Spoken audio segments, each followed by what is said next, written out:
মেমারিতে দ্রুতগামী ড্যাম্পারের ধাক্কায় ভাঙল শিশুদের পার্কের দেওয়াল। এই নিয়ে তিনবার মেমারির একটি শিশু উদ্যানের দেয়ালের একই জায়গায় ধাক্কা মারল ড্যাম্পার। আর বরাত জোরে সেই সময় পার্কে কোনো বাচ্চা ছিল না বলে বড়সড় দুর্ঘটনা থেকে রক্ষা পায় তিনবারই। শনিবার সেই একই দুর্ঘটনার সম্মুখীন হলো শিশু উদ্যানটি। শনিবার সকাল ৯টা নাগাদ পূর্ব বর্ধমান জেলার মেমারি মায়ের কোল পাড়ায় কলতান পার্কের দেওয়ালে ধাক্কা মারে একটি দ্রুতগামী ড্যাম্পার।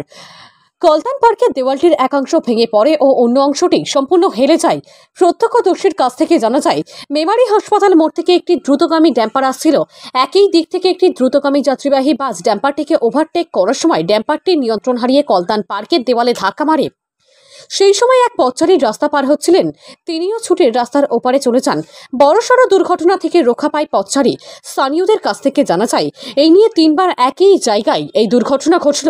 এখানেই আছে একটি বাচ্চাদের বেসরকারি স্কুল, এমনকি কয়েকটি বেসরকারি স্কুল বাসের বাসস্টপ এটি।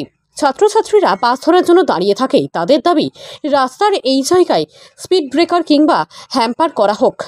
Bureau report, 0 point news, Memari. হ্যাঁ দাদা, কি হয়েছে বলুন। ওইখান থেকে যখন আসছিল বাসটা, এদিক থেকে একটা ওভারলোড গাড়ি আসছে, আর ও ডাম্পারটা এদিকে ডান দিকে চেপে আসছে, দিয়ে ওখান থেকে হর্ন মারতে মারতে এদিকে চেপে দিয়েছে, আর বাসটা বেরিয়ে চলে গেল। মানে একে ডাইরেক্ট চেপে দিয়েছে ডাম্পারকে। এটা কোথায় জায়গাটা? কেউ আহত হয়েছে? না, কেউ আহত হয়নি, কারণ কিচ্ছু ক্ষতি হয়নি, খালি এই আমাদের পার্কিং এর একটু পার্কের পাঁচিলটা ভেঙে গেছে ব্যাস। বাসটা কোন দিক থেকে আসছিল? বাসটা এই তো ইয়ে থেকে, সাজকে এদিক থেকে। কোথাকার বাস ছিল ওটা? কাটোয়া বাস।